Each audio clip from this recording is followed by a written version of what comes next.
அண்ணாயிங்க பண்ற ரீல்ஸும் வாந்தி வருது. இது ஒரு ஸ்டாக் ஷோலயே வந்து ஒருத்தர் சொல்லியிருக்காரு. இந்த மாதிரி இவரையே டைரக்டாவே சொல்லியிருக்காரு. இவங்களும் இந்த பிரஜன் சாண்ட்ரா சொல்லி இந்த ரீசன் ஃபார் நாமினேஷனுக்கும் எக்ஸலண்டா இருந்தது. டாக் ஷோல வந்து சொல்லியிருப்பாரு. இந்த மாதிரி டேலண்டே இல்லாம டேலண்ட் இருக்குதுன்னு நினைச்சிட்டு இருக்கதும் எவ்வளவு பெரிய முட்டாள்தனம் அப்படின்ற மாதிரி சொல்லியிருப்பாரு. அதான் உண்மை. ஒண்ணு வந்து பாத்தீங்கன்னா அது ட்ரெஸ் போடுறதும் பேசுறதும் சொசைட்டிக்கு இதெல்லாம் வந்து வேற மாதிரி ரெப்ளிகேட் ஆகும். சொசைட்டில வந்து இதெல்லாம் நார்மலைஸ் பண்ண பாக்குறாங்க. ஓகேவா? அது எல்லாத்தையும் நிறுத்தணும். அதுக்கான சரியான ஒரு சுழு கொடுக்குற அளவுக்கு தான் நான் பாக்குறேன். ஏன்னா இந்த வீடியோலயே பாத்தீங்கன்னா நீங்க இவங்க சொசைட்டி இவங்கனால எவ்வளவு பாதிக்கப்பட்டிருக்கு அப்படின்னு பார்க்கலாம். அவங்க இதெல்லாம் நார்மலைஸ் பண்றாங்க. இந்த மாதிரி பைத்தியமா இருக்கிறது நல்லது அந்த மாதிரிலாம் சொல்றதுலாம் நார்மலைஸ் பண்றதா பாக்குறது பேசுறது, எந்த பொண்ணை பார்த்தாலும் கல்யாணம் பண்ணிக்கிறேன்றது, கிஸ் கொடுன்றது, அந்த மாதிரி கிஸ் கொடுத்து ஃபேக்கா கிஸ் கொடுக்குற மாதிரி பண்றது, இதெல்லாம் எதுவுமே தேவையில்லை காமிக்கிறதுக்கு.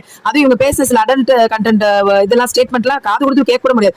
இது எல்லாமே இவங்க பார்த்துட்டு வந்திருக்கனால இந்த 3 பேர் ரொம்ப பவர்ஃபுல்லா தான் இருக்காங்க. சரி, நாமினேஷன் டைரக்டா யார் யாரை பண்ணாங்கன்றது அப்படியே நம்ம பாத்துடலாம். தனி வந்து பார்வதி வாட்டர்மெலன். ஏன் இவ்வளவு பார்வதி வாட்டர்மெலன்னா அது பண்ற அப்படி செய்க அப்படி சேர்க்க அப்படி